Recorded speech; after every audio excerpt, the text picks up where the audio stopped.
1856년 7월 10일 자정, 크로아티아의 작은 마을 스밀란에는 유독 무섭고 거센 폭풍우가 몰아치고 있었습니다. 칠흑 같은 어둠을 거칠게 찢어내듯 맹렬한 번개가 끊임없이 하늘을 내리치던 밤이었죠. 산파는 창밖의 맹렬한 번개를 보며 불길한 어둠에 징조라며 두려워했습니다. 하지만 어머니의 생각은 확고히 달랐죠. 아니요, 이 아이는 빛의 자식이 될 겁니다. 하지만 그의 어머니는 단호했습니다. 어둠이 아니라 빛의 자식이 될 거라고 믿었던 겁니다. 폭풍우 속에서 태어난 그 아이가 바로 천재 니콜라 테슬라입니다. 하지만 어머니의 생각은 전혀 달랐습니다. 두려움에 떠는 산파를 향해 아이를 품에 안고 단호하게 말했죠. 아니요, 이 아이는 빛의 자식이 될 것입니다. 그 굳은 믿음은 훗날 현실이 됩니다. 산파의 두려움 섞인 말에도 어머니는 아주 단호했습니다. 번갯불이 방안을 비출 때 아기를 품에 안고 속삭였죠. 이 아이는 빛의 자식이 될 것입니다. 어둠이 아닌 빛의 자식이 될 거란 어머니의 강한 믿음. 그말 밤 우렁찬 울음을 터뜨린 작은 생명이 바로 천재 발명가 니콜라 테슬라였습니다. 어린 테슬라가 자란 집안은 사뭇 엄격한 분위기였습니다. 아버지는 세르비아 정교회의 굳건한 사제였거든요. 그는 당연히 아들도 성직자의 길을 걷기를 간절히 바랐습니다. 아버지는 아들 역시 성직자의 길을 걷기에 바랐습니다. 하지만 어머니는 조금 달랐습니다. 정규 교육을 받진 못했지만 남다른 손재주를 발휘해 신기한 발명품들을 뚝딱뚝딱 만들어냈죠. 반면 어머니의 모습은 조금 달랐습니다.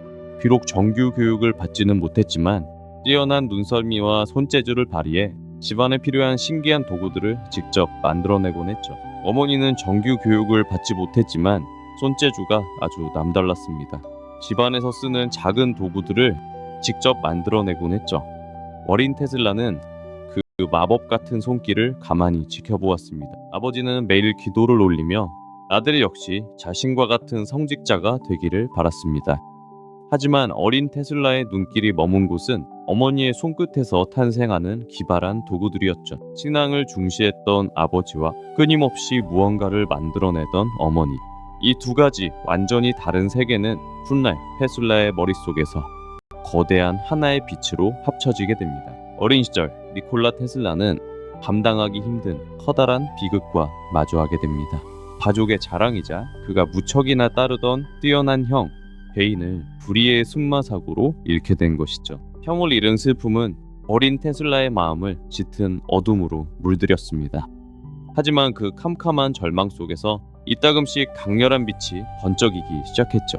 눈을 감아도 사라지지 않는 낯선 환영이었습니다. 형을 잃은 짙은 슬픔 속에 홀로 남겨진 밤이었습니다.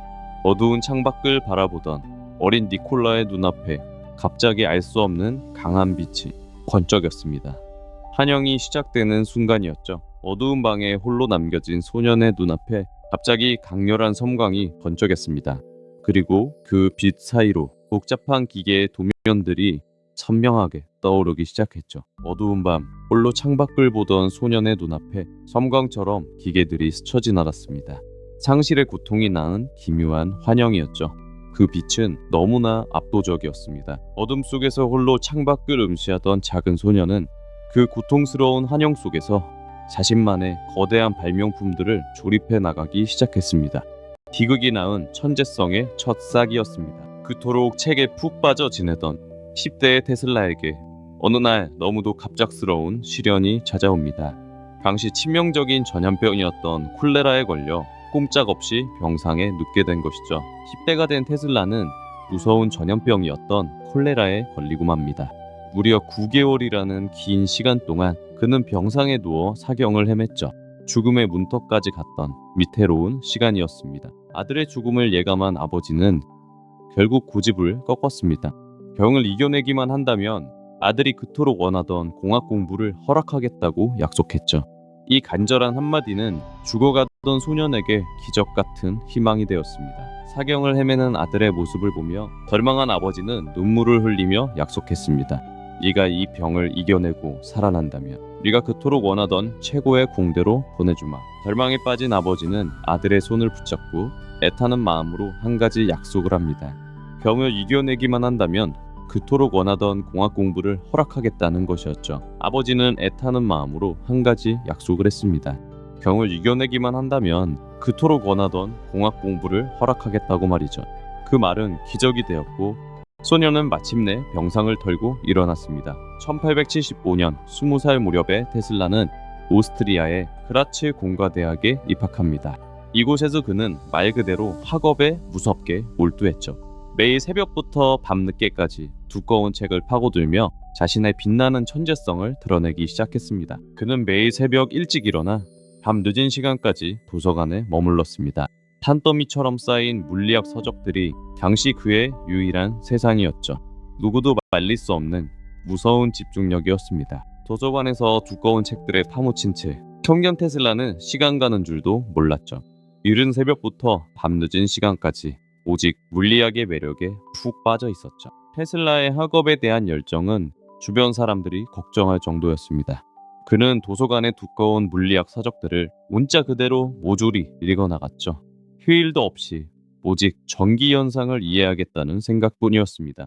도서관의 무거운 정적 속에서도 그의 머릿속은 번뜩이는 아이디어로 가득했습니다. 두꺼운 물리학 서적들을 파고들며 남들이 보지 못하는 전기의 새로운 가능성을 엿본 것이죠. 새벽부터 밤늦게까지 이어진 그의 집념은 단순히 성실함을 넘어선 것이었습니다. 산더미 같은 책들에 파묻힌 채 그는 자신만의 전기의 세계를 조용히 완성해가고 있었죠. 대학 시절 테슬라는 수업 중에 그람 다이나모라는 기계를 처음 보게 됩니다. 쉴 새 없이 불꽃을 튀기며 거칠게 돌아가는 직류 모터였죠.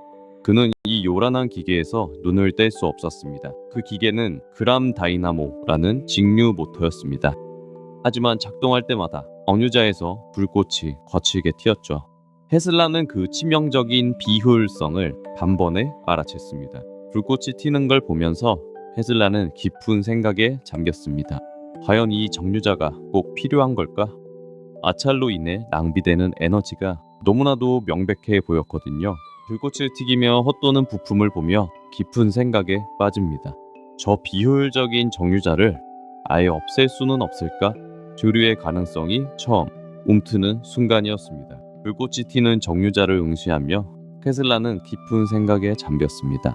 저렇게 비효율적인 부품 없이도 모터를 매끄럽게 돌릴 수 있지 않을까? 테슬라는 이 불꽃 튀는 낡은 기계를 보며 마음속으로 깊이 확신했습니다. 정류자 없이 오직 교류만으로 작동하는 전동기를 반드시 만들 수 있을 거라고 말이죠. 야심차게 대학에 진학한 테슬라는 새로운 교류 모터의 아이디어를 발표했습니다. 하지만 권위적인 교수들은 그를 단호하게 꾸짖었습니다. 기존의 물리학 법칙을 거스리는 터무니없는 망상이라는 이유 때문이었죠. 교수들은 그의 아이디어가 물리 법칙에 위배된다며 차갑게 선을 그었습니다. 불가능한 연구기관을 만들려는 몽상과 치국을 했죠. 하지만 테슬라는 그 조롱 앞에서도 뜻을 굽히지 않았습니다. 교수들은 그의 제안을 단호하게 잘라냈습니다. 당대 물리학 법칙을 거스리는 허황된 꿈에 불과하다고 말이죠. 마치 불가능한 연구기관을 만들려는 것과 같다며 차가운 조롱이 쏟아졌습니다. 교수들은 그의 주장을 연구기관을 만들려는 헛된 시도라며 조롱했습니다. 불가능한 몽상이라는 거였죠. 하지만 테슬라는 머릿속에 선명하게 그려진 자신의 직관을 결코 포기하지 않았습니다. 연구기관이라도 만들 셈인가? 교수들의 조롱은 멈추지 않았습니다. 당시 학계의 눈에 테슬라의 주장은 그저 불가능한 망상에 불과했죠. 하지만 그는 자신의 뚜렷한 직관을 결코 포기할 수 없었습니다. 연구기관을 발명하려 한다는 조롱 속에서도 젊은 테슬라는 결코 포기하지 않았습니다. 오히려 교수들의 낡은 편견이 그의 확신을 더욱 단단하게 만들었죠. 학업에 대한 뜨거웠던 열정이 점차 식어가고 엎친 데 덮친 격으로 재정적인 어려움까지 찾아왔습니다. 견디기 힘든 압박감 속에서 젊은 테슬라는 결국 도박이라는 깊은 늪에 빠지고 말았습니다. 재정적인 압박에 시달리던 그는 결국 도박이라는 늪에 빠지고 맙니다. 어두운 테이블에 앉아 카드를 쥐고 있던 수많은 밤들, 그것은 깊고 긴 방황의 시작이었습니다. 걷잡을 수 없는 도박의 늪은 젊은 천재를 깊은 절망으로 끌어내렸습니다. 매일 밤 흐릿한 조명 아래서 카드판에 매달렸지만 그가 잃어버린 건 돈만이 아니었죠. 재정적인 위기와 학업에 대한 좌절감은 그를 더 깊은 도박의 늪으로 빠져들게 했습니다. 결국 그는 학교를 떠나야만 했고 가족들과도 연락을 완전히 끊어버리고 말았죠. 학업을 이어갈 길을 잃은 그는 결국 도박이라는 깊은 늪에 빠지고 맙니다. 매일 밤 희미한 불빛 아래에서 그는 남은 희망마저 잃어가고 있었죠.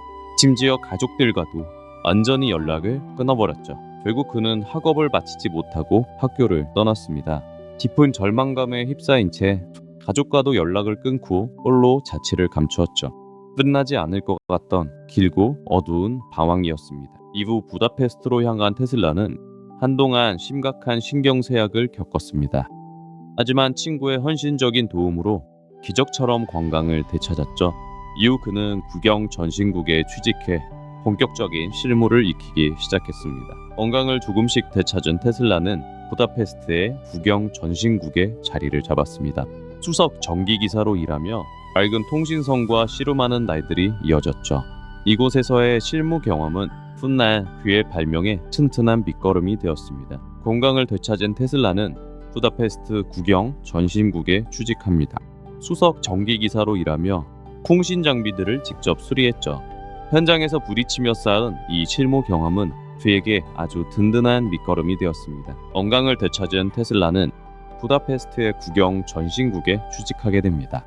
이곳에서 그는 수석 전기기사로 일하며 통신망을 수리하고 실무 감각을 익혀나갔죠. 건강을 완전히 회복한 테슬라는 부다페스트 국영 전신국에 취직합니다. 그곳에서 수석 전기기사로 일하며 현장의 복잡한 통신망을 직접 수리하고 소중한 실무 경험을 쌓아나갔습니다. 이 시기 전신국에서의 소중한 현장 경험은 그의 앞날에 튼튼한 밑거름이 되었습니다. 복잡한 전선들을 직접 만지고 수리하며 이론을 넘어선 실무 감각을 깨우쳤죠. 1882년 해질 무렵이었습니다. 부다페스트의 한 조용한 공원을 걷던 청년 테슬라는 괴테의 파우스트를 암송하고 있었죠. 바로 그 순간 번쩍이는 영감이 스쳐 지나갑니다. 머릿속에 번쩍하고 완벽한 구조가 떠올랐습니다. 바로 교류 모터의 핵심인 회전자기장의 원리였죠. 그는 떨리는 손으로 지팡이를 쥐고 혓바닥에 그 형태를 그려나갔습니다. 머릿속을 맴돌던 거대한 에너지가 마침내 선명한 그림으로 맺힌 겁니다. 그는 들고 있던 지팡이를 뻗어 공원의 흙바닥 위에 그 구조를 서둘러 그려나갔습니다. 그는 떨리는 손으로 지팡이를 굳혀잡았습니다. 그리고 공원의 흙바닥 위에 직접 머릿속에 완벽한 구조를 그리기 시작했죠. 마침내 회전자기장의 원리가 세상의 처음 모습을 드러내는 순간이었습니다. 마침내 그의 머릿속에 교류 모터의 핵심이 되는 회전자기장의 원리가 완벽하게 그려졌습니다. 그는 떨리는 손으로 지팡이를 쥐고 공원의 흙바닥 위에 그 놀라운 구조를 스케치하기 시작했죠. 그는 떨리는 손으로 지팡이를 쥐고 공원의 흙바닥 위에 모터의 구조를 그려나갔습니다. 그것은 인류의 역사를 바꿀 회전자기장의 완벽한 설계도였죠. 긴 암흑의 끝에서 마침내 빛을 발견한 순간이었습니다. 유럽에서 한계를 느낀 테슬라는 생각했습니다. 자신의 발명을 실현할 진정한 무대는 이제 미국뿐이라고요. 1884년 마침내 그는 파리를 떠나 뉴욕행 증기선에 몸을 싣습니다. 1884년 뉴욕행 증기선에 몸을 실었지만 항해 도중 가진 것을 모두 도둑맞고 맙니다. 그의 주머니에 남은 건 단돈 4센트와 추천서 한 장이 전부였죠. 하지만 낯선 바다 위에서 그는 전 재산을 도둑맞고 맙니다. 당장 주머니에 남은 것이라곤 단돈 4센트의 동전과 뽀깃뽀깃해진 추천서 한 장이 전부였죠. 그럼에도 그의 시선은 흔들림 없이 바다 너머를 향했습니다. 배 위에서 가지고 있던 돈을 모두 도난당하는 불운을 겪었지만 그의 주머니에는 단돈 4센트와 찰스 배철러의 추천서 한 장이 전부였습니다. 하지만 차가운 바닷바람을 묵묵히 견디며 그는 새로운 기회가 기다리는 뉴욕만을 바라보았습니다. 가진 것을 모두 잃고 남은 것은 단돈 4센트와 추천서 한 장뿐이었습니다. 하지만 차가운 바람을 맞으며 안개 낀 바다를 바라보는 그의 눈빛에는 흔들림 없는 확신이 자리하고 있었습니다. 주머니엔 단 4센트와 추천서 한 장뿐이었습니다. 하지만 짙은 안개 너머로 다가오는 새로운 세상은 그의 옹배한 비전을 펼칠 유일한 무대였습니다. 1884년 젊은 테슬라가 발을 디딘 뉴욕은 그야말로 거대한 혼돈 그 자체였습니다. 하늘을 뒤덮은 시커먼 전선들 아래로 수많은 마차들이 바쁘게 오가고 있었죠. 하늘은 거미줄처럼 엉킨 전선들로 뒤덮여 있었고 흙먼지 날리는 거리에는 마차들이 어지럽게 뒤엉켜 있었죠. 하지만 테슬라는 이 낯설고 거친 풍경 속에서 새로운 시대의 뜨거운 에너지를 직감했습니다. 하늘을 올려다보면 거미줄처럼 엉킨 전선들이 태양을 가리고 있었습니다. 거리는 마차와 사람들로 발에 디딜 틈 없이 붐볐고 그 혼란스러운 소음 속에서 테슬라는 미래의 심장 소리를 듣고 있었습니다. 하늘을 올려다보면 마치 거미줄처럼 엉킨 전선들이 빌딩 숲을 뒤덮고 있었습니다. 마차와 사람들이 뒤엉킨 그 혼란스러운 거리 한가운데서 테슬라는 새로운 시대의 거대한 에너지를 직감했죠. 거미줄처럼 엉킨 전선들이 하늘을 시커멓게 덮고 있었습니다. 마차바퀴 소리가 진동하는 뉴욕의 거리는 혼란 그 자체였죠. 하지만 테슬라의 눈에 이 도시는 새로운 시대가 요동치는 거대한 무대였습니다. 하늘을 거미줄처럼 뒤덮은 어지러운 전선들, 마차와 사람들이 쉴 새 없이 뒤엉킴. 이 혼란스러운 거리에서 테슬라는 다가올 새로운 시대를 확신했습니다. 마침내 그의 위대한 여정이 시작된 것이죠. 테슬라는 찰스 배철러의 추천서를 품에 안고 당대 최고의 발명가였던 토머스 에디슨을 찾아갑니다. 그 추천서에는 아주 강렬한 문장이 적혀 있었죠. 나는 두 명의 위대한 사람을 알고 있습니다. 그의 손에는 짧지만 강렬한 추천서가 들려 있었습니다. 나는 두 명의 위대한 사람을 압니다. 하나는 당신이고 다른 하나는 이 젊은이요. 에디슨은 그가 건넨 편지를 조용히 펼쳤습니다. 추천서에는 이렇게 적혀 있었죠. 나는 두 명의 위대한 사람을 알고 있습니다. 한 명은 당신이고 다른 한 명은 이 젊은이입니다. 추천서에는 이렇게 적혀 있었습니다. 나는 두 명의 위대한 사람을 알고 있습니다. 한 명은 당신이고 다른 한 명은 바로 이 젊은이입니다. 에디슨은 그 짧은 문장을 읽고 조용히 고개를 들었습니다. 에디슨은 그 추천서를 천천히 읽어 내려갔습니다. 나는 두 명의 위대한 사람을 알고 있습니다. 한 명은 당신이고 다른 한 명은 이 젊은이입니다. 에디슨의 눈빛이 미세하게 달라지는 순간이었죠. 한 명은 바로 당신이고 다른 한 명은 앞에 선 이 젊은 청년입니다. 추천서에 적힌 이 강렬한 한 줄은 당대 최고의 발명가와 훗날의 전설이 될 청년의 운명적인 서막을 열었습니다. 에디슨 기계회사에 들어간 테슬라는 매일 오전 10시 반부터 다음날 새벽 9시까지 그야말로 쉬지 않고 일했습니다. 어두컴컴한 공장 한 구석에서 낡은 직류 발전기를 고치며 밤을 지새웠죠. 매일 아침 10시에 출근해 다음날 새벽 5시까지. 테슬라의 하루는 잠시도 쉴 틈이 없었습니다. 기름때 묻은 셔츠 차림으로 구형 직류 발전기를 붙잡고 그 비효율성을 고치기 위해 밤낮 없이 매달렸죠. 그는 오전 10시에 출근해 다음날 새벽 5시까지 쉬지 않고 일했습니다. 기름때 묻은 도면과 무거운 쇳덩이들 사이에서 그의 하루는 끝이 없었죠. 그는 매일 아침 10시부터 다음날 새벽 5시까지 쉬지 않고 일했습니다. 에디슨의 구형 직류 발전기가 가진 비효율성을 어떻게든 개선하기 위해서였죠. 자신의 모든 천재성을 그 낡은 기계에 쏟아부은 겁니다. 에디슨의 직류 발전기는 잦은 고장으로 악명이 높았죠. 테슬라는 거대한 기계를 분해한 뒤 자신의 천재성을 동원해 내부 구조를 완전히 개선해 나갔습니다. 구형 직류 발전기를 개선하는 일은 결코 쉬운 작업이 아니었습니다. 하지만 그는 자신의 천재성을 쏟아부으며 밤낮 없이 기계와 묵묵히 씨름했습니다. 에디슨 회사에 입사한 지 얼마 되지 않아 테슬라에게 아주 까다로운 임무가 주어집니다. 바로 거대한 증기선, 오레곤호에 고장난 발전기를 수리하는 막중한 일이었죠. 모두가 두 손 들고 포기했던 복잡한 문제였죠. 하지만 테슬라는 달랐습니다. 그는 어두운 배 안에서 밤을 꼬박 새우며 망가진 발전기를 묵묵히 고쳐나갔습니다. 아무도 손대지 못했던 복잡한 기계였지만 테슬라는 밤을 꼬박 새우며 발전기를 고쳐나갔습니다.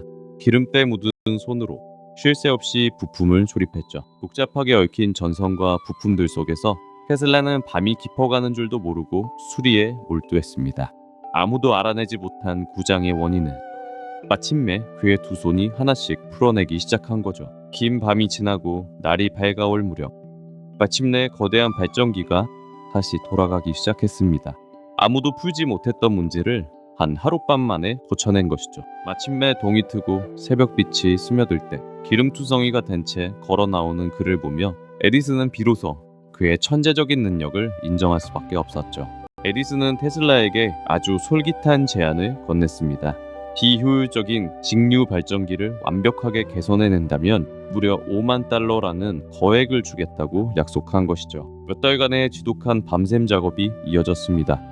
마침내 테슬라는 발전기를 완벽하게 개선해냈죠. 하지만 5만 달러를 요구하자 에디슨의 반응은 싸늘했습니다. 수개월에 걸쳐 마침내 작업을 완수하고 약속된 5만 달러를 요구했을 때 에디슨은 그저 차갑게 웃으며 말했습니다. 당신은 미국식 농담을 전혀 모르는군요. 결과를 들고 찾아간 테슬라가 약속한 보상을 요구하자 에디슨은 태연하게 대답했습니다. 자네는 미국식 농담을 이해하지 못하는군. 5만 달러의 약속이 산산조각 나는 순간이었죠. 에디슨의 대답은 너무나도 뜻밖이었습니다. 자네는 미국식 유머를 아직 모르는군. 그건 그저 가벼운 농담이었다며 약속했던 돈을 한 푼도 주지 않았죠. 테슬라는 깊은 배신감을 느꼈습니다. 깊은 배신감을 느낀 테슬라는 미련 없이 사직서를 던졌습니다. 이 사건을 계기로 그는 에디슨의 곁을 영영 떠나게 됩니다. 두 천재의 인연이 완전히 끝나는 순간이었죠. 깊은 실망과 배신감을 느낀 테슬라. 그는 주급 18달러를 인상해주겠다는 제안마저 차갑게 거절했습니다. 마침내 미련 없이 에디슨의 곁을 떠나게 되죠. 깊은 배신감을 느낀 테슬라는 단돈 18달러의 주급 인상 제안마저 단호하게 거절해버립니다. 그리고 미련 없이 그곳을 떠나게 되죠. 이것은 두 천재가 벌인 길고 긴 전쟁의 서막이었습니다. 테슬라는 미련 없이 문을 나섰습니다. 그의 마음속엔 깊은 실망감과 함께 새로운 결심이 자리 잡고 있었죠. 이 차가운 밤거리는 두 천재가 벌일 기나긴 전쟁의 서막이었습니다. 에디슨은 뒤늦게 주급 인상을 제안했지만 테슬라는 단호하게 거절했습니다. 깊은 배신감을 느낀 그는 미련 없이 회사를 걸어 나왔죠. 이 고독한 발걸음은 두 천재가 벌일 긴 전쟁의 서막이었습니다. 깊은 실망감에 휩싸인 테슬라는 주급 18달러 인상이라는 타협안 마저 차갑게 거절해버렸습니다. 어두운 거리를 걸어가는 그의 뒷모습은 두 천재가 벌일 길고 긴 전쟁의 서막과도 같았습니다. 그리고 테슬라는 주급 인상 제안 마저 단호하게 거절합니다. 그리고 미련 없이 회사를 떠나버렸죠. 어둠 속 그의 발걸음은 두 천재가 벌일 기나긴 전쟁의 서막이었습니다. 하지만 섣부른 독립의 대가는 너무나도 가혹했습니다. 투자자들에게 사기를 당해 회사마저 빼앗긴 그는 하루 2달러를 받으며 참호를 파야 하는 비참한 막노동꾼으로 전락하고 말았습니다. 믿었던 투자자들에게 속아 회사마저 빼앗기고 맙니다. 당장 생계를 유지하기조차 어려웠던 그는 하루 2달러를 받으며 참호를 파는 신세로 전락하고 말았죠. 당장 먹고 살 길이 막막해진 테슬라는 하루 2달러를 받으며 건선 매설용 참호를 파야 했습니다. 진흙투성이가 된 채 묵묵히 땅을 파내려 가던 가장 길고 끔찍했던 시간이었습니다. 차가운 진흙탕 속에서 하루 종일 참호를 파고 그가 손에 쥔 돈은 고작 5달러였습니다. 천재 발명가의 손에는 이제 정교한 도면 대신 거친 삽자루만이 쥐어져 있었죠. 하루 종일 흙먼지를 뒤집어 쓴 채 그는 굳은 살박인 손으로 삽질을 계속했습니다. 머릿속엔 여전히 혁신적인 아이디어가 넘쳤지만 현실은 하루 2달러짜리 막노동꾼이었죠. 위대한 발명가의 손에는 이제 도면 대신 거친 삽자루가 쥐어져 있었습니다. 생계를 위해 하루 2달러를 받으며 진흙탕 속에서 참호를 파야만 했죠. 가장 어둡고 뼈아픈 절망의 시기였습니다. 진흙투성이 참호 속에서도 테슬라의 머릿속은 온통 교류 모터뿐이었죠. 쉬는 시간마다 열을 올리며 아이디어를 설명하던 그를 감독관이 유심히 지켜봤습니다. 진흙투성이 참호 속에서도 그의 머릿속은 온통 교류 시스템뿐이었습니다. 쉬는 시간마다 열정적으로 쏟아내는 그의 아이디어를 지나가던 현장 감독관이 우연히 듣게 됩니다. 진흙투성이 참호 속에서도 테슬라의 눈은 빛났습니다. 그가 열정적으로 설명하던 교류의 원리를 우연히 현장 감독관이 듣게 된 것이죠. 이 짧은 대화가 그의 운명을 다시 바꿔놓게 됩니다. 흑투성이 참호 속에서도 그는 교류의 미래를 열정적으로 이야기했습니다. 우연히 그 말을 듣게 된 현장 감독관은 그를 새로운 투자자에게 소개했죠. 진흙탕 속에서 다시 한번 기회의 문이 열린 겁니다. 흑투성이 참호 속에서 울려 퍼진 열정적인 설명은 우연히 지나던 현장 감독관의 귀를 사로잡았습니다. 테슬라의 천재성을 엿본 그는 곧바로 그를 새로운 투자자들에게 소개했습니다. 참호 속에서 빛난 그의 열정은 우연히 현장 감독관의 마음을 움직였습니다. 감독관의 소개로 만난 새로운 투자자들은 테슬라에게 다시 실험실을 열어주었죠.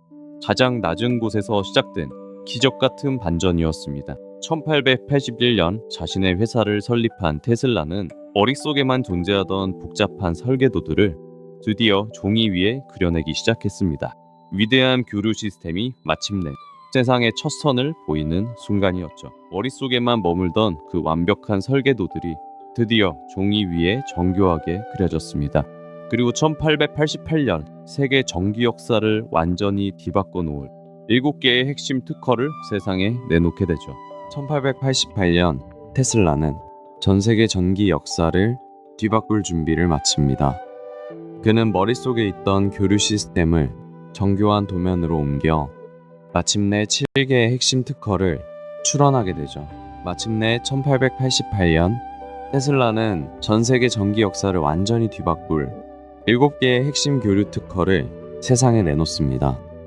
그의 머릿속 완벽한 설계도가 비로소 종이 위에 선명하게 그려진 순간이었죠. 1888년이 되자 그의 머릿속에만 있던 복잡한 시스템은 마침내 정교한 도면으로 옮겨집니다.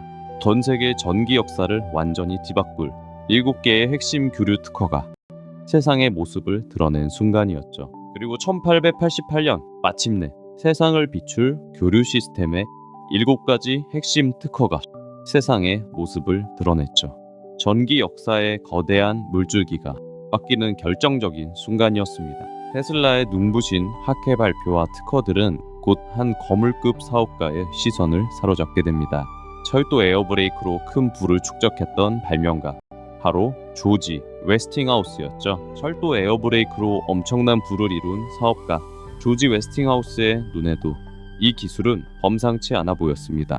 그는 직류전기의 뚜렷한 한계를 이미 간파하고 있었거든요. 수많은 특허 서류들 속에서 그의 눈길을 사로잡은 건 바로 테슬라의 교류 특허였죠.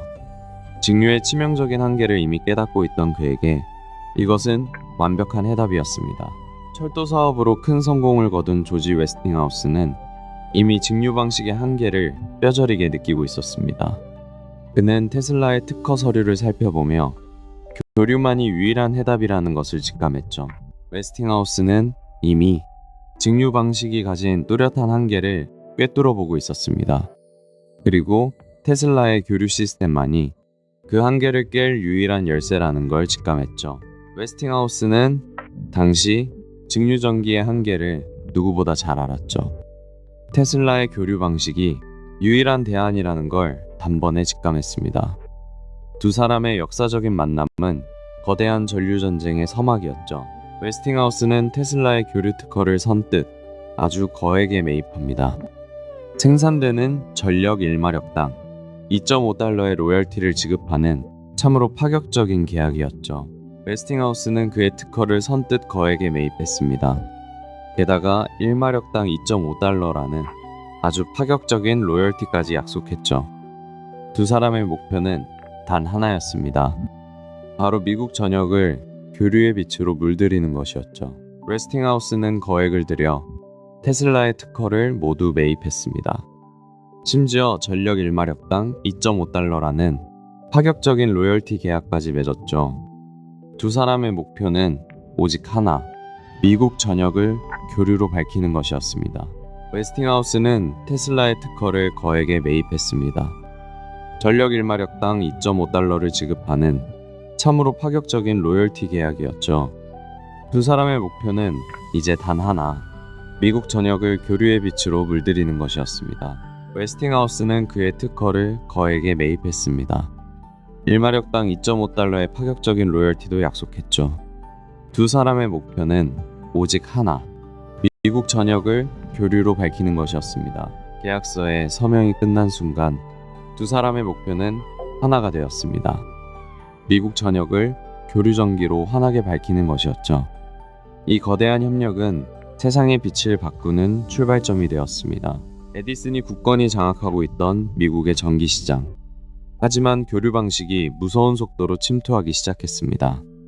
결국 두 진영 사이에는 역사적인 전류 전쟁이 막을 올리게 됩니다. 에디슨의 직류는 송전거리가 짧아서 동네마다 발전소를 세워야 했습니다.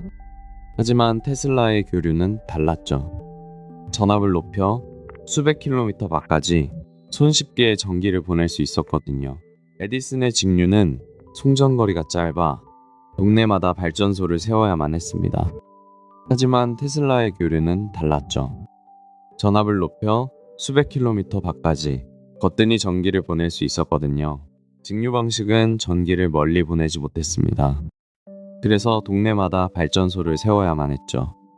반면 테슬라의 교류는 확연히 달랐습니다.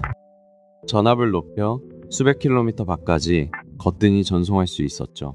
에디슨의 직류는 송전거리가 너무 짧아서 도심 곳곳에 발전소를 지어야만 했습니다. 반면 교류는 전압을 높여 수백 킬로미터 밖까지 전기를 보낼 수 있었죠. 곳곳에 발전소를 지어야 했던 직류와 달리 교류는 수백 킬로미터 밖까지 전기를 보낼 수 있었죠. 이 압도적인 차이가 전쟁의 승패를 갈랐습니다. 테슬라의 교류가 무섭게 성장하자 에디슨 진영은 깊은 위기감을 느꼈습니다. 결국 그들은 넘지 말아야 할 선을 넘고 맙니다. 교류 전기가 치명적으로 위험하다며 대대적인 흑색 선전을 시작한 것이죠. 에디슨 측은 사람들의 공포심을 자극했습니다. 교류 전기로 유기견들을 희생시키는 잔혹한 공개 실험까지 벌였죠. 교류가 얼마나 치명적인지 사람들에게 각인시키려 한 겁니다. 심지어 그들은 교류의 위험성을 각인시키기 위해 세계 최초의 전기의자 사용을 은밀하게 지원했습니다. 사람들의 마음속에 교류는 곧 죽음이라는 공포를 심으려 했던 것이죠. 더 나아가 에디슨 측은 사람들의 공포심을 자극하기 위해 사형 집행 방식에까지 개입합니다. 세계 최초의 전기의자가 개발되도록 뒤에서 은밀하게 손을 쓴 것이죠. 그들의 끔찍한 공포 마케팅은 거기서 멈추지 않았습니다. 교류 전기가 얼마나 치명적인지 보여주기 위해 사형 집행용 전기의자 개발까지 은밀하게 지원했죠. 그 잔혹한 마케팅의 정점은 세계 최초의 전기의자였습니다. 교류 전기를 사형 집행에 사용하도록 은밀하게 기술을 지원했던 거죠. 공포심을 극대화해 경쟁자를 짓밟으려 했던 겁니다. 에디슨의 공포 마케팅에 맞서 테슬라는 아주 극적인 방식을 택했습니다. 수많은 관중이 모인 어두운 무대 위로 턱시도를 입은 그가 당당히 걸어 나왔죠. 수많은 사람들이 숨을 죽이고 지켜보는 가운데 그는 전선도 없는 유리관을 손에 쥐었습니다. 그리고 자신의 몸으로 직접 전류를 통과시켰죠. 아무런 전선도 연결되지 않은 유리관이 그의 손에서 환하게 빛나기 시작했습니다. 마치 마술처럼 펼쳐진 이 경이로운 장면에 숨죽여 지켜보던 관중들은 깊은 탄성을 터뜨렸죠. 관중들은 숨을 죽인 채 무대 위를 응시했습니다. 테슬라의 몸을 통과한 전류는 선도 없는 유리관에 환하게 불을 밝혔죠. 그것은 마치 마술처럼 안전한 기적이었습니다. 전선 하나 연결되지 않은 유리관은 오직 그의 몸을 통과한 전류만으로 환하게 빛났습니다. 숨죽여 지켜보던 사람들의 얼굴 위로 마침내 경이로움이 번지기 시작했죠. 전선도 없는 유리관이 환하게 빛을 발하자 숨죽여 지켜보던 관중석에서는 경탄이 터져 나왔습니다. 그는 자신의 몸을 통해 교류가 결코 두려운 괴물이 아니라 미래를 밝힐 안전한 비침을 온 세상에 증명해냈습니다. 전류전쟁의 가장 결정적인 승부처는 1893년에 열린 시카고 만국박람회였습니다. 이 거대한 행사의 밤을 눈부시게 밝힐 대규모 조명 프로젝트 입찰이 마침내 시작된 것이죠. 박람회의 화려한 고전주의 건물들을 밝히는 일은 단순한 계약을 넘어선 자존심 싸움이었습니다. 에디슨 진영은 무려 100만 달러를 제시하며 자신들의 승리를 굳게 믿고 있었죠. 에디슨의 막대한 입찰가에 맞서 웨스팅하우스는 39만 달러라는 파격적인 금액을 던졌습니다. 교류 시스템의 압도적인 효율성이 만들어낸 결정적 승부수였죠. 에디슨 진영은 무려 100만 달러를 불렀습니다. 하지만 웨스팅하우스와 테슬라는 달랐죠. 교류의 뛰어난 효율성을 앞세워 절반도 안 되는 39만 달러를 제시합니다. 이 파격적인 제안이 완벽하게 승부를 결정지었죠. 에디슨 진영은 100만 달러라는 거액을 불렀습니다. 하지만 웨스팅하우스의 제안은 달랐죠. 교류의 효율성을 앞세워 단 39만 달러를 제시했습니다. 마침내 운명의 낙찰봉이 울렸습니다. 결국 승리의 여신은 교류의 손을 들어주었습니다. 39만 달러라는 파격적인 조건에 박람회의 밤을 밝힐 권리는 최종적으로 웨스팅하우스와 테슬라에게 돌아갔죠. 1893년 5월 1일 마침내 깊은 밤이 찾아왔습니다. 대통령이 조용히 스위치를 누르자 무려 10만 개의 백열등이 시카고의 어둠을 일제히 걷어냈죠. 완벽한 빛의 도시가 탄생하는 순간이었습니다.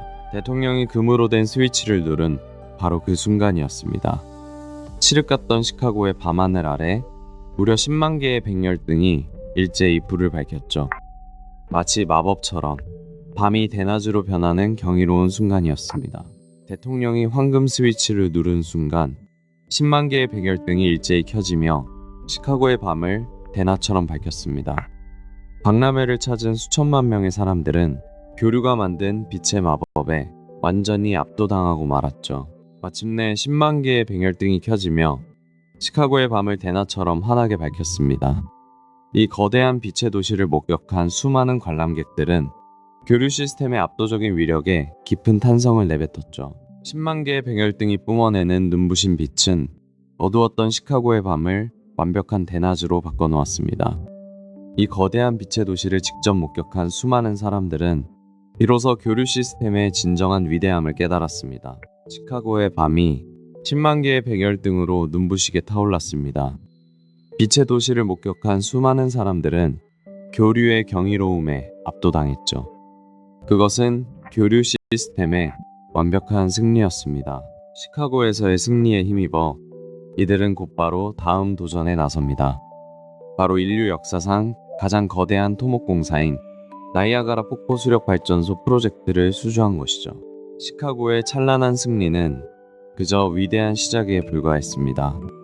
테슬라와 웨스팅하우스는 인류 역사상 가장 거대한 토목공사 나이아가라 수력 발전소 프로젝트를 마침내 수주하게 됩니다. 시카고에서의 눈부신 승리는 엄청난 기회로 이어졌죠.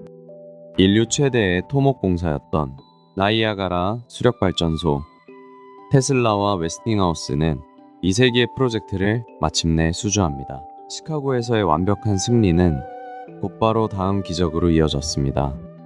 테슬라와 웨스팅하우스는 마침내 세 개의 프로젝트를 수주하게 됩니다. 인류 역사상 가장 거대한 토목공사였던 나이아가라 폭포 수력발전소의 건설이었습니다. 시카고 박람회의 눈부신 성공은 사실 거대한 서막에 불과했습니다. 테슬라와 웨스팅하우스는 쉴 틈 없이 다음 도전에 나섰죠. 그것은 인류 역사상 가장 거대한 토목공사로 기록될 나이아가라 폭포의 수력발전소 건설 프로젝트였습니다.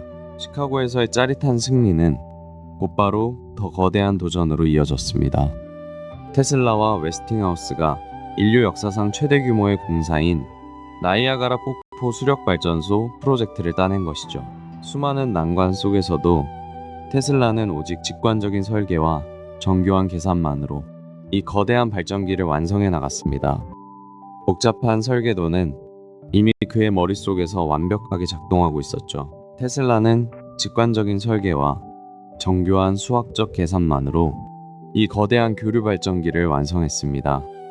쏟아지는 엄청난 수압을 견디며 묵묵히 회전하는 터빈은 당시 공학 기술이 이뤄낸 최고의 극치였습니다. 테슬라의 머릿속에 있던 복잡한 수학적 계산들은 마침내 거대한 금속의 형태로 모습을 드러냈습니다. 엄청난 수압을 견디며 돌아가는 이 육중한 발전기들은 당시 공학 기술이 도달한 최고의 걸작이었습니다. 테슬라의 직관적인 설계는 치밀한 수학적 계산을 거쳐 거대한 발전기로 완성되었습니다. 엄청난 수압을 견디며 회전하는 이 거대한 금속 덩어리는 당시 공학 기술의 진정한 극치였습니다. 수많은 난관 속에서도 테슬라는 직관적인 설계와 정교한 계산만으로 이 거대한 교류 발전기를 완성했습니다. 엄청난 수압을 견디며 회전하는 발전기는 당시 공학 기술이 도달한 최고의 극치였습니다. 수많은 난관이 있었지만 테슬라는 직관과 수학적 계산만으로 이 거대한 교류 발전기를 완성해냅니다. 엄청난 수압을 견디며 힘차게 회전하는 이 설비는 당시 공학 기술이 도달한 최고의 극치였습니다. 1896년 11월 16일 밤이 찾아온 버펄로 시의 거리에 기적 같은 일이 일어났습니다. 나이아가라 폭포에서 만들어진 거대한 전력이 35km를 달려와 어두운 거리를 눈부시게 밝히기 시작한 것입니다. 시속 35km 떨어진 버펄로 시가 그 거대한 전력을 온전히 받아냈습니다.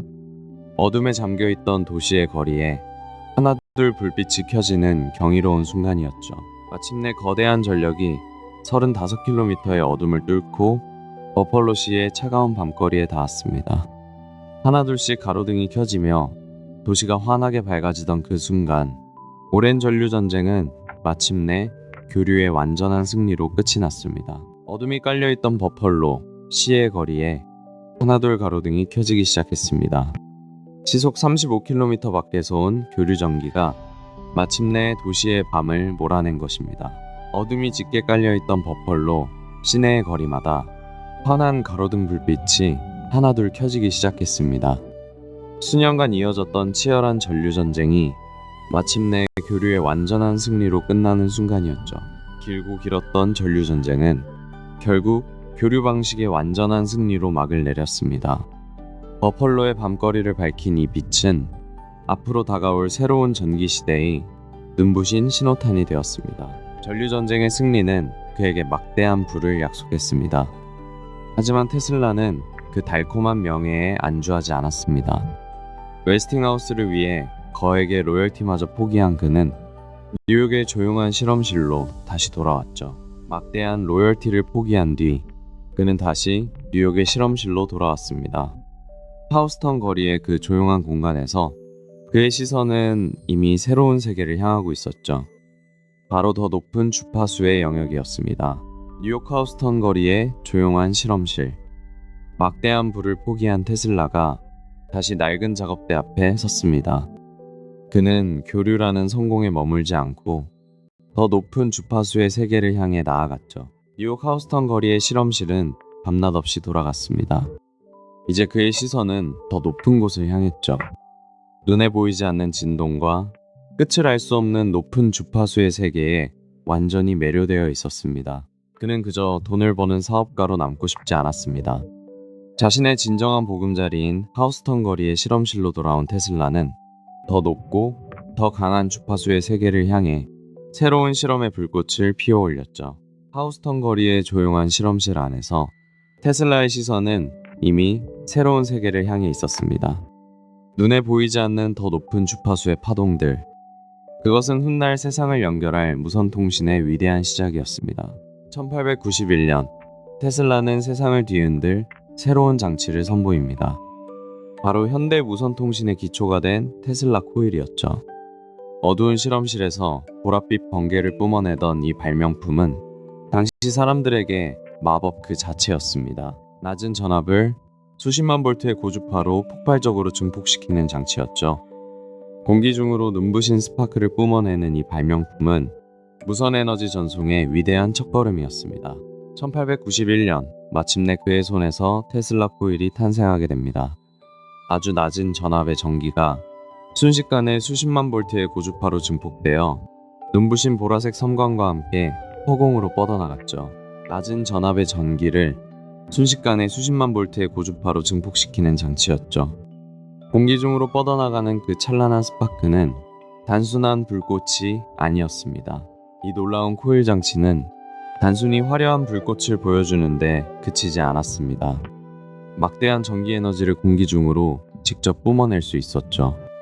바로 이 혁명적인 원리가 현대 무선통신의 뼈대가 된 것입니다. 허공을 가르는 이 경이로운 불꽃은 단순한 마술이나 구경거리가 아니었습니다. 그것은 훗날 현대 무선통신과 라디오 기술을 탄생시키는 가장 위대한 첫걸음이 되었죠. 1895년 그에게 청천벽력 같은 시련이 찾아옵니다.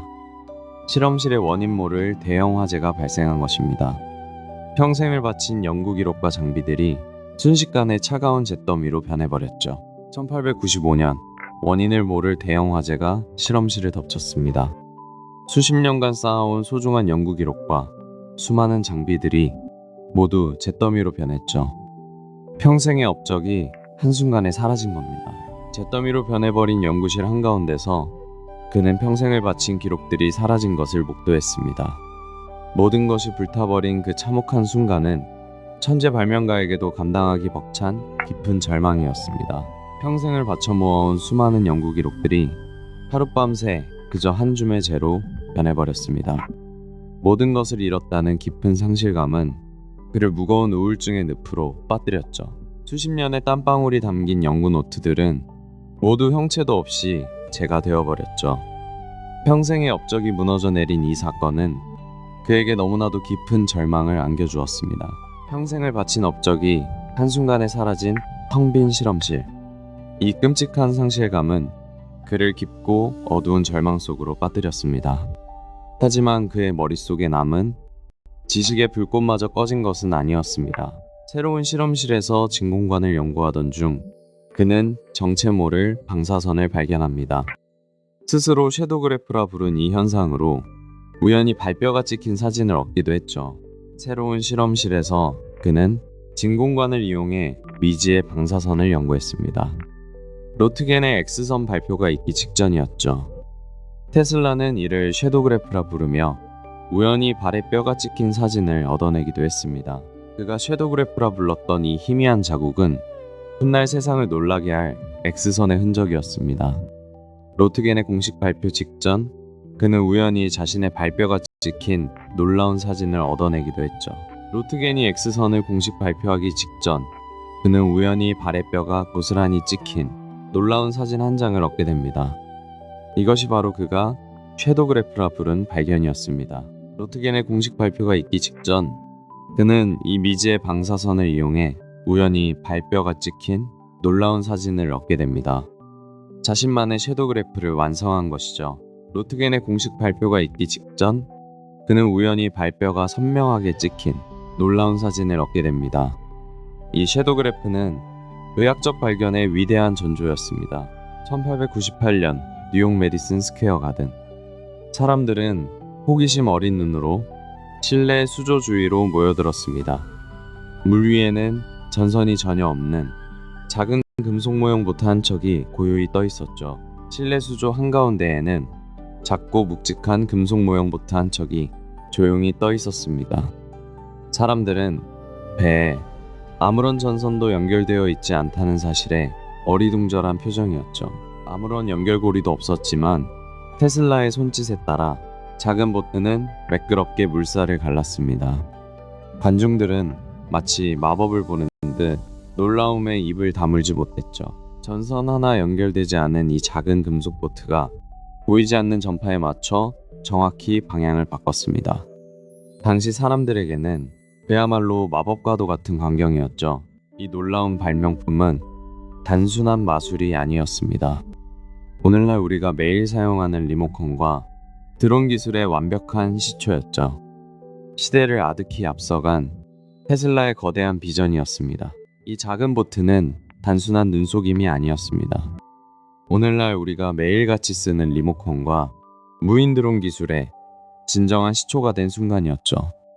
그는 이미 아득한 미래를 조종하고 있었습니다. 무선에너지 전송이라는 거대한 꿈을 위해 테슬라는 1899년 콜로라도 스프링스로 향합니다. 번개가 잦은 고요한 산악지대에 자신만의 거대한 실험실을 세운 것이죠. 1899년 테슬라는 짐을 챙겨 콜로라도 스프링스로 향했습니다. 사람의 발길이 닿지 않는 거친 산악지대였죠. 그는 이 낯선 땅에 거대한 나무 실험실과 철탑을 세웠습니다. 이곳에서 그는 거대한 헛간 모양의 나무 실험실을 직접 지었습니다. 그리고 그 중심에는 하늘 높이 솟은 금속 철탑을 세웠죠. 이는 번개와 대지의 에너지를 다루기 위한 특별한 안테나였습니다. 그곳에 도착한 테슬라는 거대한 나무 실험실을 곧바로 세웠습니다. 지붕 위로는 하늘 높이 솟은 철탑이 우뚝 세워졌죠. 대자연의 에너지를 오롯이 담아낼 웅장한 기지의 탄생이었죠. 그는 산맥을 등진 허허벌판에 거대한 나무 실험실을 세웠습니다. 지붕 위로는 번개를 끌어들일 뾰족한 철탑이 하늘을 향해 높게 솟아올랐죠. 인적 드문 산악지대에 도착한 그는 곧바로 거대한 나무 실험실을 세웠습니다. 그리고 그 위로 하늘을 향해 높이 솟은 철탑을 올렸죠. 위대한 실험을 위한 완벽한 무대가 마침내 완성된 것입니다. 이곳 연구소에서 테슬라는 무려 수백만 볼트라는 엄청난 전압을 만들어냈습니다. 어두운 밤하늘을 향해 수십 미터 길이의 거대한 인공 번개를 쏘아 올린 것이죠. 수백만 볼트의 거대한 전압이 수십 미터 길이의 번개가 되어 밤하늘로 뿜어져 나왔습니다. 그 천둥 같은 소음은 멀리 떨어진 마을까지 뒤흔들 만큼 압도적인 위력을 자랑했죠. 밤하늘을 향해 뻗어나가는 수십 미터 길이의 거대한 번개 줄기들. 테슬라는 무려 수백만 볼트에 달하는 엄청난 전압을 만들어냈습니다. 마치 자연의 힘을 통제하려는 듯한 압도적인 광경이었죠. 수백만 볼트의 엄청난 전압이 방출되면서 수십 미터에 달하는 거대한 인공 번개가 밤하늘을 갈랐습니다. 그 천둥 같은 굉음은 24km 밖에서도 선명하게 들릴 정도였죠. 주변 마을의 땅바닥에서는 지지직거리며 파란 스파크가 튀어올랐습니다. 시속 24km 밖에서도 그 거대한 굉음이 들릴 만큼 자연의 한계를 시험하는 압도적인 규모였죠. 수십 미터로 뻗어나가는 인공 번개의 소음은 시속 24km 밖에서도 들릴 정도였습니다. 주변 마을 사람들은 땅바닥에서 튀어오르는 스파크를 보며 경악을 금치 못했죠. 가장 놀라운 성과는 실험실 밖 들판에 꽂아둔 백열전구들에 전선 하나 없이 불이 들어오게 만든 것이었죠. 그는 대지를 도체로 삼아 전기를 보낼 수 있다고 확신했습니다.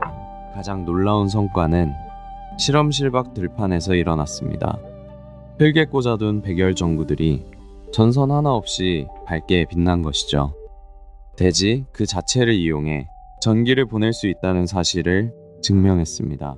가장 놀라운 성과 중 하나는 실험실에서 멀리 떨어진 들판에 꽂아둔 전구들이었습니다. 전선 하나 없이도 어둠 속에서 환하게 불을 밝혔죠. 테슬라는 대지 자체가 완벽한 도체가 될 수 있다고 확신했습니다. 가장 놀라운 성과는 바로 이것이었습니다. 멀리 떨어진 어두운 들판에 꽂아둔 전구들이 전선도 없이 환하게 빛나고 있었죠. 대지 자체가 거대한 도체가 된 것입니다. 가장 놀라운 성과는 바로 그날 밤에 나타났습니다. 멀리 떨어진 들판에 꽂아둔 전구들이 전선 하나 없이 빛나기 시작한 겁니다. 대지 그 자체를 도체로 삼아서 전기를 보낼 수 있다고 확신하게 된 순간이었죠. 이 놀라운 무선 조명의 성공은 그에게 분명한 확신을 주었습니다. 대지 그 자체를 거대한 도체로 삼는다면 지구 어디든 에너지를 보낼 수 있다는 사실 말이죠. 전선이 필요 없는 새로운 미래가 열린 것입니다. 캄캄한 연구실 안 테슬라는 조용히 수신기를 조율하고 있었습니다. 그러던 중 미세하게 떨리는 바늘 너머로 기묘한 무선 신호가 포착됩니다. 아주 규칙적이고 마치 수학 공식처럼 정교한 패턴이었습니다. 적막한 실험실 안 수신기에 다이얼을 돌리던 그의 귓가에 갑자기 기묘한 신호음이 울리기 시작했습니다. 단순한 자연의 잡음이 아니었죠. 누군가 의도적으로 보낸 듯한 수학적인 패턴을 가진 무선 신호였습니다. 잡음 속에서 미세하게 들려온 그 소리는 단순한 자연의 소리가 아니었습니다. 그것은 매우 규칙적이고 수학적인 배열을 띠고 있었죠. 마치 누군가 의도적으로 보낸 신호처럼 말입니다. 어둠이 깔린 적막한 방 안 테슬라가 조심스레 수신기를 돌립니다. 거친 잡음 너머로 믿을 수 없이 규칙적인 신호가 잡히기 시작했죠. 우주 너머에서 들려오는 듯한 완벽한 수학적 맥박이었습니다. 테슬라는 이 뚜렷하고 규칙적인 박동을 우주가 보내는 메시지로 받아들였습니다. 화성이나 금성의 지적 생명체가 보낸 신호라고 굳게 믿었죠. 그리고 곧 이 놀라운 발견을 세상에 알리기로 결심합니다. 마침내 그는 이 규칙적인 신호가 화성이나 금성의 지적 생명체로부터 온 것이라 확신했습니다.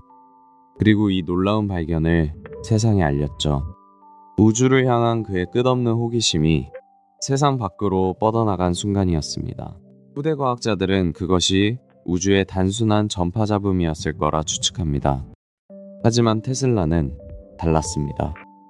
그는 우주 전체를 잇는 거대한 통신망이라는 비현실적인 꿈을 꾸기 시작했죠. 후대 과학자들은 그 신호가 단순한 우주 잡음이었을 것으로 추측합니다. 하지만 테슬라는 달랐습니다. 그는 이 신호로 거대한 우주 통신망이 비현실적인 꿈을 꾸기 시작했죠. 후대 과학자들은 그것을 목성의 전파나 단순한 자연 잡음으로 추측합니다. 하지만 그 순간 테슬라는 지구를 넘어선 우주 통신망이라는 더 거대하고 아득한 꿈을 품게 됩니다. 후대 과학자들은 그것이 그저 자연스러운 우주의 전파 잡음이었을 거라고 말하죠. 하지만 테슬라는 달랐습니다. 그는 우주 통신망 구축이라는 훨씬 더 거대하고 비현실적인 꿈을 꾸기 시작했습니다. 후대 과학자들은 단순한 전파 잡음으로 추측했지만 테슬라는 달랐습니다. 그는 이를 바탕으로 우주 통신망이라는 더 거대하고 비현실적인 꿈을 품게 되었죠. 현대과학은 그것이 목성의 전파 방사나 지구 전리층이 만든 자연적인 잡음이라 추측합니다. 하지만 이 착각은 테슬라의 가슴 속에 우주 통신망이라는 더 거대하고 눈부신 꿈을 심어주었죠.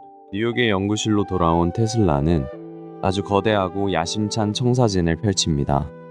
전 세계 어디서든 뉴스와 음성을 수신하고 심지어 에너지까지 전선 없이 주고받는 이른바 세계 시스템을 구상한 것이죠. 그가 꿈꾼 것은 전 세계 어디서든 뉴스나 음성을 실시간으로 주고받는 거대한 세계 시스템이었습니다. 마치 오늘날의 인터넷처럼 지구 전체를 하나로 묶으려 했던 것이죠. 그가 구상한 이 세계 시스템은 지구 전체를 하나로 묶는 거대한 통신망이었습니다.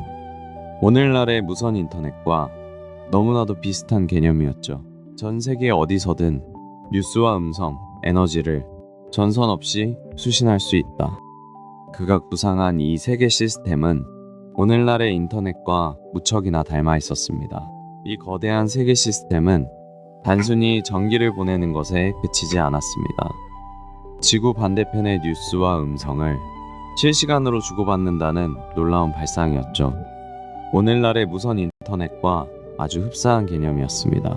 이것은 마치 오늘날의 인터넷처럼 전 세계 어디서든 뉴스나 음성을 그리고 무한한 에너지를 전선 없이 수신할 수 있는 거대한 세계 시스템의 완벽한 청사진이었습니다. 당대 최고의 금융 권력자였던 JP 모건은 대서양 횡단통신이 가진 독점적 가치에 큰 매력을 느꼈습니다. 그는 망설임 없이 15만 달러라는 거액을 투자하게 되죠. 당대 최고의 금융 권력자였던 JP 모건은 대서양 횡단통신을 독점할 수 있다는 그 거대한 상업적 가치에 매료되었죠. 그는 15만 달러라는 거액을 내놓으며 테슬라의 프로젝트에 힘을 실어주었습니다. 당대 최고의 금융 권력자였던 JP 모건은 대서양 횡단통신을 독점할 수 있다는 말에 거시고 금 10,000달러의 투자를 결정합니다. 그의 눈에는 과학적 진보보다 확실한 상업적 가치가 더 중요했으니까요. 당대 최고의 금융가 JP 모건은 그 상업적 가치에 매료되어 15만 달러라는 거액을 내놓았습니다. 든든한 자금을 얻은 테슬라는 본격적인 프로젝트에 착수하게 되죠. 대서양 통신 독점이라는 그 막대한 상업적 가치에 매료된 모건은 15만 달러라는 거액을 선뜻 내놓았습니다. 막강한 자본을 얻게 된 테슬라는 곧바로 롱아일랜드 쇼어햄으로 향했죠. 결국 모건은 15만 달러라는 거액을 내놓았습니다. 이 든든한 자본을 바탕으로 테슬라는 곧장 롱아일랜드 쇼어햄으로 향했죠. 그곳에서 마침내 역사적인 프로젝트의 첫 삽을 떴습니다. 1901년 파워벌판 위로 거대한 탑이 모습을 드러내기 시작했습니다. 높이만 무려 57m에 달하고 그 위로 55톤짜리 구리돔이 얹혀질 어마어마한 규모의 건축물이었습니다. 1901년 롱아일랜드의 들판 위로 높이 57m에 달하는 거대한 목조탑이 위용을 드러냈습니다. 탑의 정상에는 무게 55톤의 육중한 구리돔이 얹힐 예정이었죠. 1901년 끝없는 들판 위로 거대한 팔각형의 목조 철탑이 그 웅장한 모습을 드러내기 시작했습니다. 무려 57m 높이로 솟아오른 이 경이로운 건축물은 세상을 바꿀 거대한 꿈의 기초였습니다. 마침내 57m 높이에 달하는 거대한 목조탑이 롱아일랜드의 하늘을 향해 솟아올랐습니다.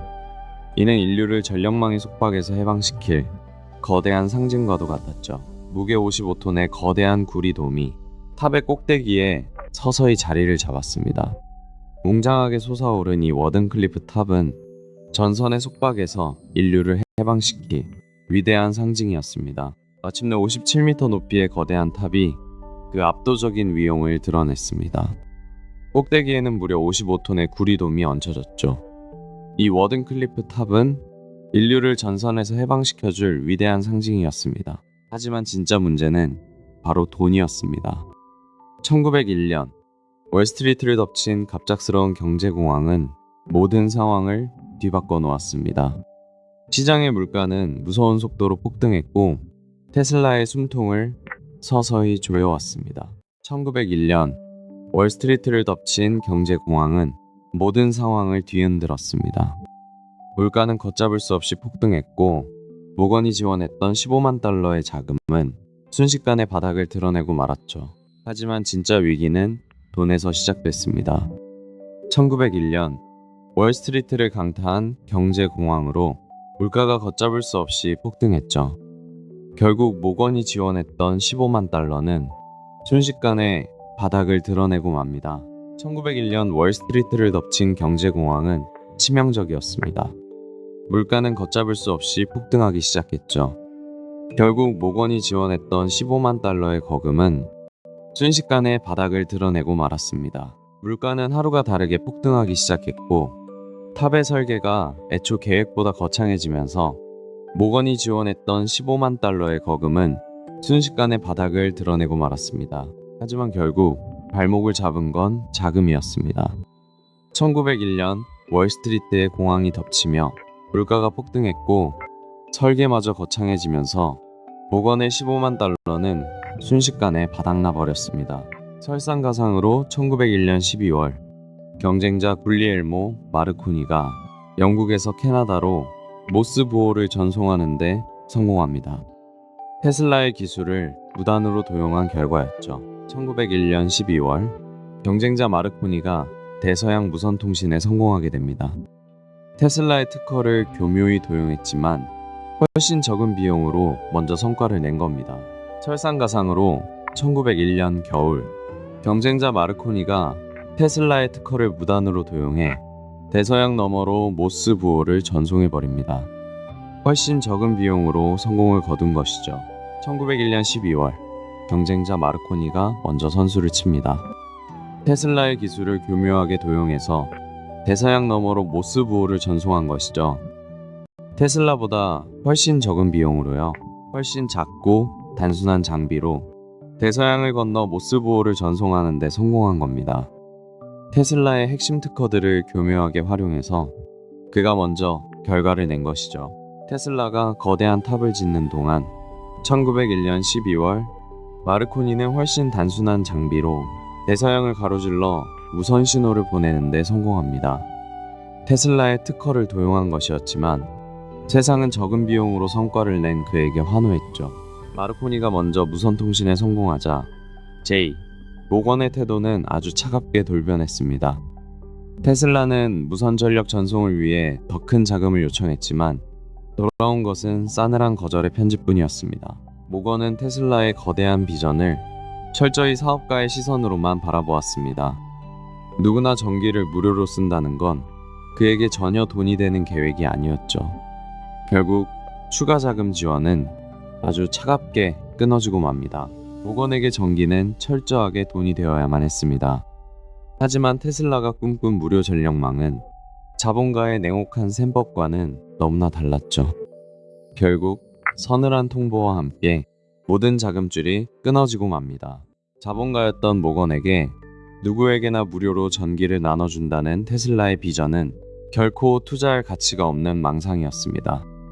결국 싸늘한 거절의 편지 한 통이 모든 지원의 끝을 알렸죠. 모건은 테슬라의 원대한 꿈을 그저 환상으로 치부했습니다. 그는 이윤을 낼 수 없는 무료 전기에 단 한 푼도 더 투자할 생각이 없었죠. 결국 모건은 냉정하게 지원을 끊어버립니다. 모건에게 무료 전기란 수익을 낼 수 없는 몽상일 뿐이었습니다. 결국 그는 테슬라를 향한 지원을 차갑게 끊어버리죠. 세상을 바꾸려던 위대한 꿈이 냉혹한 현실의 벽에 부딪히는 순간이었습니다. 자금을 구하기 위해 수많은 투자자에게 편지를 썼지만 돌아온 건 차가운 거절뿐이었습니다. 희망을 품고 올리던 탑 주변엔 점차 적망만이 감돌기 시작했죠. 급여를 못 받은 직원들은 하나둘 떠나갔습니다. 완성되지 못한 거대한 탑은 쓸쓸한 들판에 남겨진 채 서서히 녹슬어가기 시작했죠. 수백 통의 간절한 편지들도 결국 닫힌 지갑을 열진 못했습니다. 월급을 받지 못한 직원들은 하나둘 떠났고 미완성의 거대한 탑은 빚쟁이들에게 압류된 채 잡초 속에서 녹슬어만 갔죠. 직원들은 밀린 월급을 받지 못해 하나둘 떠나갔습니다. 결국 미완성으로 남겨진 워든클리프 탑은 빚쟁이들의 표적이 되었습니다. 뼈대만 앙상하게 남은 채 들판 한가운데서 차갑게 녹슬어갔습니다. 완성되지 못하고 버려진 워든클리프 탑은 결국 빚쟁이들의 표적이 되고 말았습니다. 녹슨 철골과 썩어가는 나무 뼈대만이 남아 허물어진 테슬라의 꿈을 처절하게 보여주었죠. 결국 빚쟁이들의 독촉이 이어졌고 완성되지 못한 워든클리프 탑은 압류 대상이 되어버렸습니다. 잡초가 무성한 들판 위에서 그의 거대한 꿈은 쓸쓸히 녹슬어가고 있었습니다.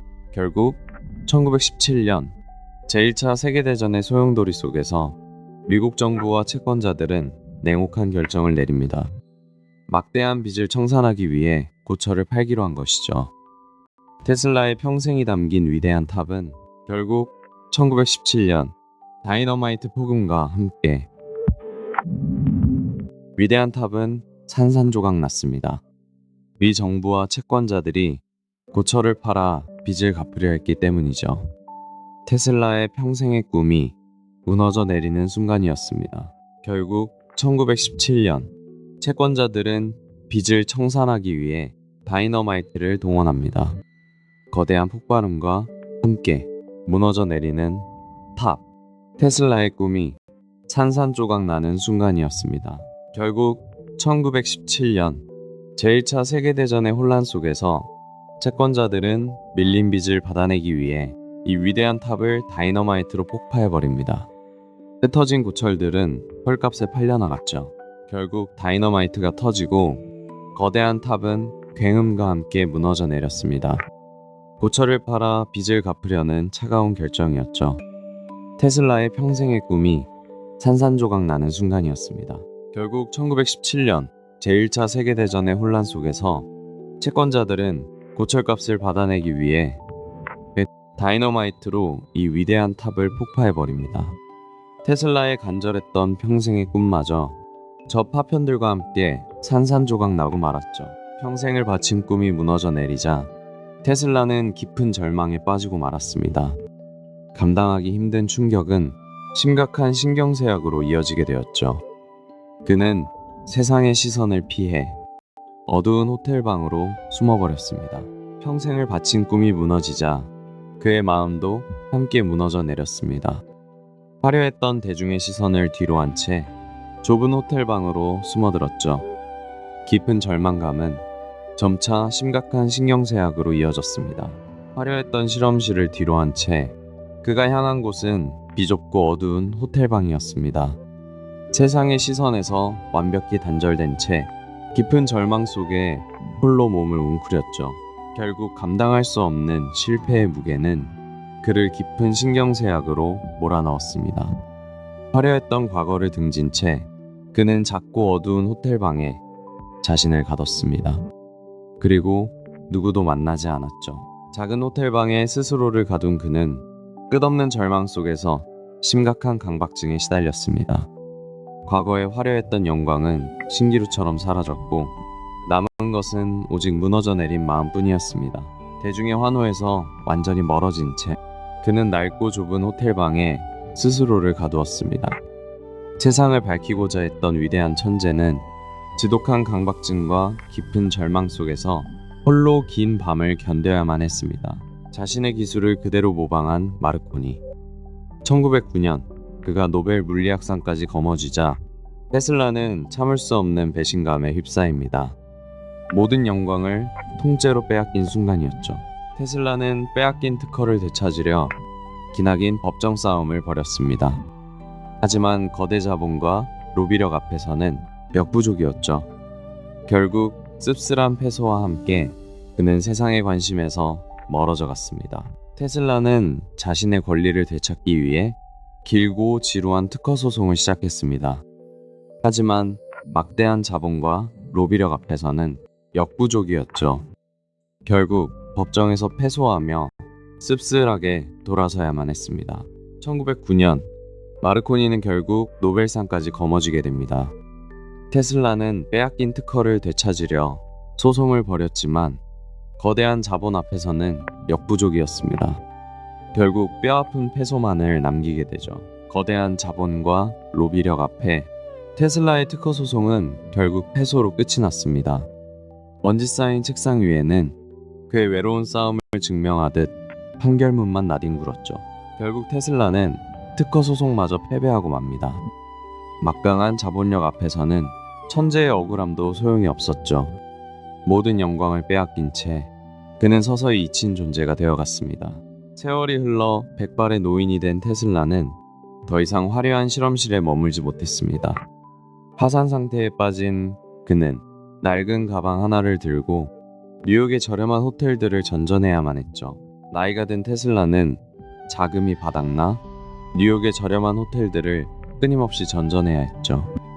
밀린 숙박비를 감당하지 못해 작은 짐가방 하나만 든 채 쓸쓸히 쫓겨나곤 했습니다. 숙박비가 밀리면 어김없이 방을 비워야만 했습니다. 낡은 가방 하나만을 손에 쥔 쫓기듯 다음 호텔로 발걸음을 옮겨야 했죠. 그 화려했던 발명가의 모습은 온데간데 없었습니다. 밀린 숙박비조차 감당하지 못하고 쫓겨나기 일쑤였습니다. 그는 유일한 재산인 낡은 가방을 든 채 또 다른 낯선 호텔의 어두운 복도 끝으로 쓸쓸히 걸어가야만 했죠. 웨스팅하우스가 보내주는 작은 연금만이 그의 유일한 생명줄이었습니다. 그마저도 밀린 숙박비를 내고 나면 또다시 낡은 가방을 챙겨야만 했죠. 웨스팅하우스에서 보내주는 작은 연금만이 그의 유일한 생명줄이었습니다. 한때 세상을 밝힌 위대한 천재는 낡은 가방 하나를 든 채 어두운 호텔 복도를 홀로 걸어갔습니다. 세상의 화려함에서 멀어지고 사람들을 피하게 된 노년의 테슬라.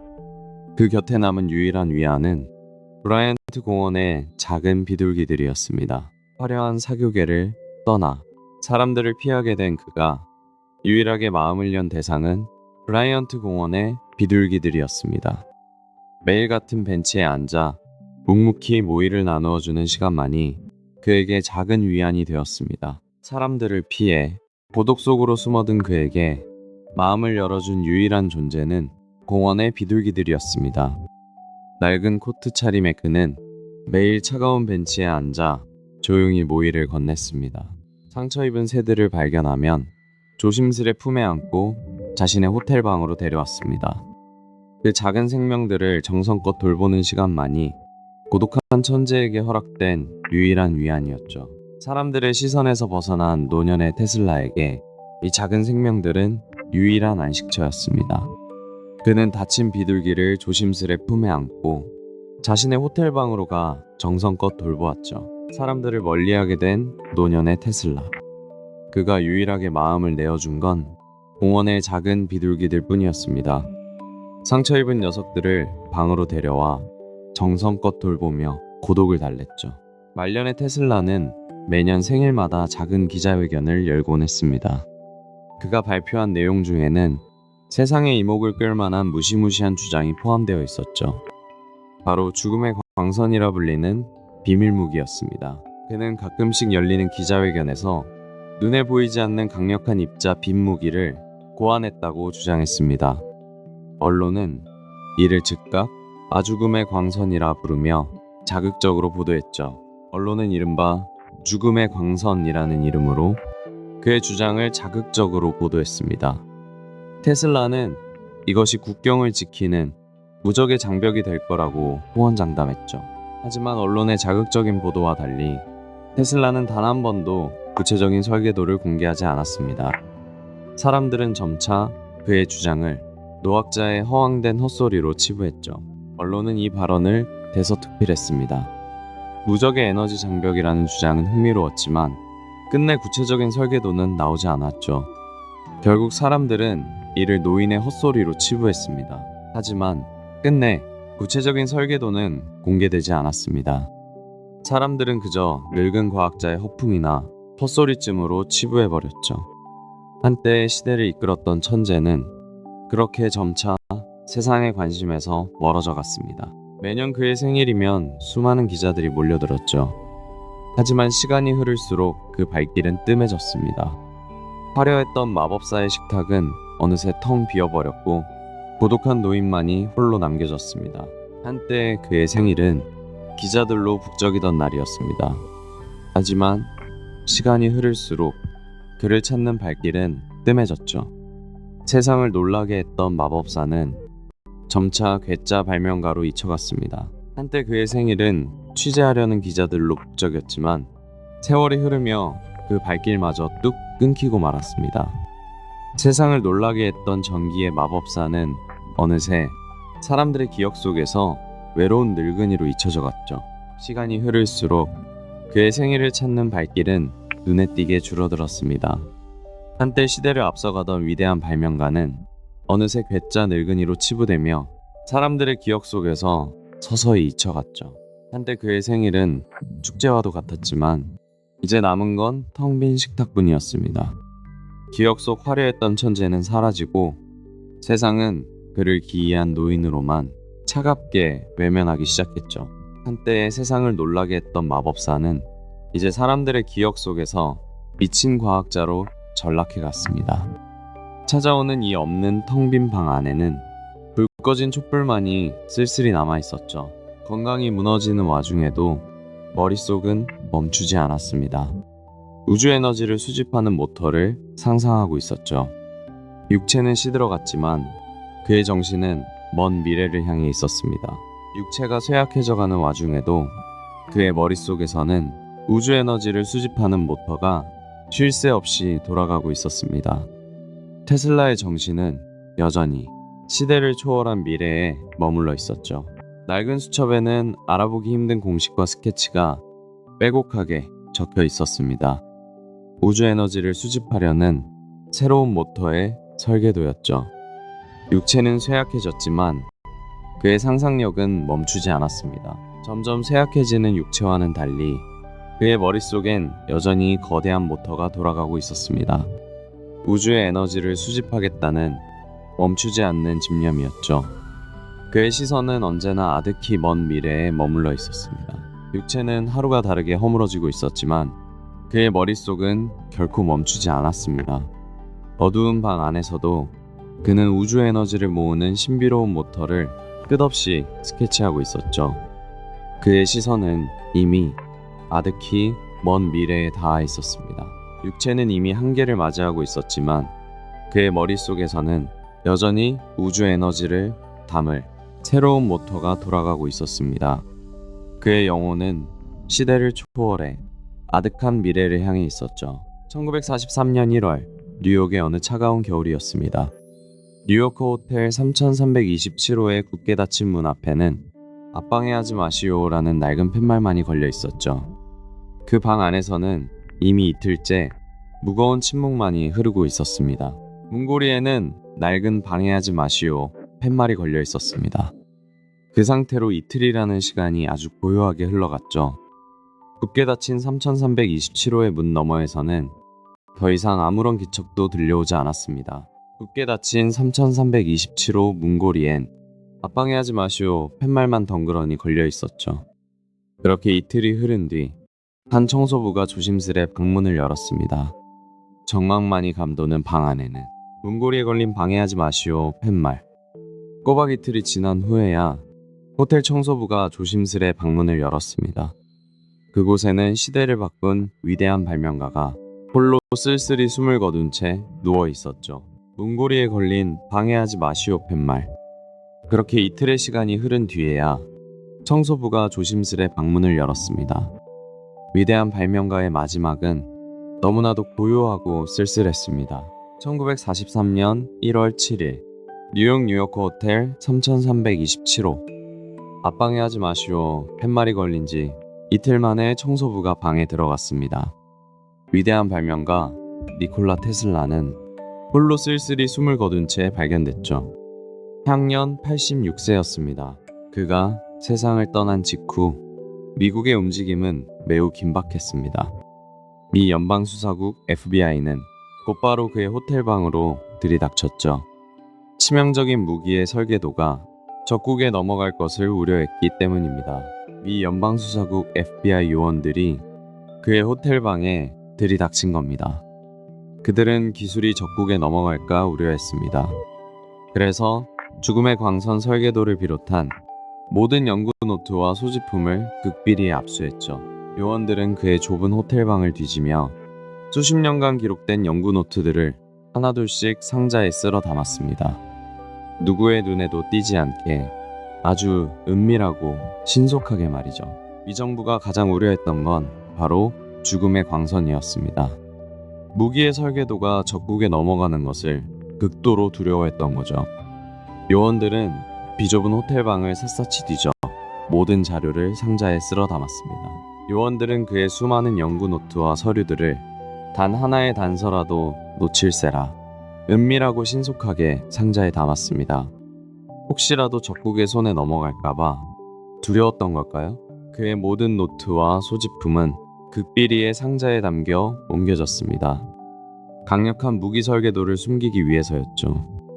이 사건은 훗날 수많은 음모론의 씨앗이 되었습니다. 테슬라가 외롭게 세상을 떠난 지 불과 몇 달이 지난 1943년 6월 미국 대법원의 무거운 문이 열리며 역사적인 판결이 하나 내려지게 됩니다. 1943년 6월 미국 대법원은 마침내 중대한 판결을 내립니다. 마르코니가 독점했던 무선통신 특허를 전면 무효화한 것이죠. 그동안 가려져 있던 진실이 법의 이름으로 밝혀졌지만 너무나도 늦은 승리였습니다. 테슬라가 세상을 떠나고 불과 몇 달 뒤인 1943년 6월 미 대법원은 마침내 중대한 판결을 내렸습니다. 그동안 굳건했던 마르코니의 무선통신 특허를 전면 무효화시킨 것입니다. 그가 세상을 떠나고 불과 몇 달 뒤인 1943년 6월이 되어서야 미국 대법원은 마침내 중대한 판결을 내립니다. 기존에 인정되었던 마르코니의 무선 특허를 전면 무효화한 것이죠. 테슬라가 눈을 감고 불과 몇 달 후인 1943년 6월 미국 대법원은 마침내 마르코니의 특허를 무효화합니다. 테슬라를 무선통신의 최초 발명자로 공식 인정한 것이죠. 하지만 그것은 너무나도 늦은 승리였습니다. 테슬라가 눈을 감은 지 불과 몇 달 뒤 미국 대법원은 마침내 그를 무선통신의 진짜 발명자로 인정합니다. 하지만 그것은 너무나도 늦게 찾아온 슬픈 승리였습니다. 오늘날 우리가 매일 플러그를 꽂아 사용하는 전기는 모두 테슬라의 교류 시스템을 따르고 있습니다.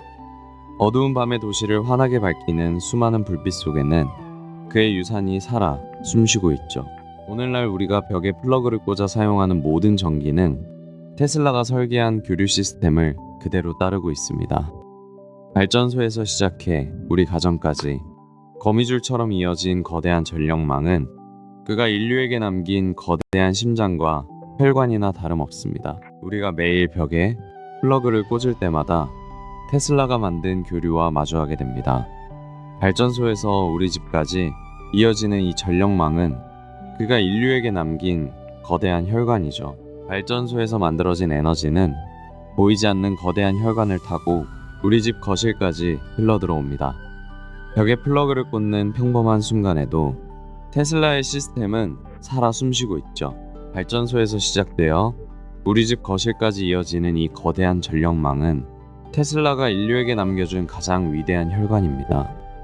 벽에 플러그를 꽂는 그 단순한 일상 속에 그의 천재적인 설계가 여전히 숨쉬고 있죠. 발전소에서 출발해 우리의 가정까지 거미줄처럼 이어진 이 거대한 전력망은 테슬라가 인류에게 남겨준 든든한 심장과 혈관입니다. 오늘 밤도 그의 교류 시스템이 우리의 세상을 밝히고 있습니다. 현재는 그들의 것일지 모릅니다. 하지만 내가 진정으로 일했던 미래는 오롯이 나의 것입니다. 당대에는 철저히 외면받았지만 이윤보다 인류의 진보를 꿈꿨던 고독한 천재 니콜라 테슬라.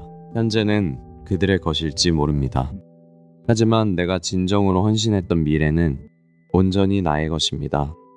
이윤보다 인류의 진보를 꿈꿨던 고독한 천재, 돈이나 명예보다 인류가 누릴 찬란한 내일을 먼저 생각했습니다. 그는 이윤을 좇는 사업가가 아닌 순수하게 세상을 밝히고 싶었던 고독한 발명가였습니다. 현재는 그들의 것일지 모른다. 하지만 내가 진정으로 일했던 미래는 나의 것이다. 이윤보다 인류의 진보를 꿈꿨던 고독한 천재 니콜라 테슬라. 그는 지금도 우리가 밝히는 빛 속에 영원히 살아 숨쉬고 있습니다. 현재는 그들의 차지일지도 모릅니다. 하지만 내가 온전히 헌신했던 미래는 결국 나의 것입니다. 이윤보다 인류의 진보를 꿈꿨던 고독한 천재 니콜라 테슬라. 현재는 그들의 것일지 모릅니다. 하지만 내가 진정으로 일했던 미래는 나의 것입니다. 이윤보다 인류의 진보를 꿈꿨던 고독한 천재. 그의 영혼은 오늘 밤에도 세상을 환하게 비추고 있습니다.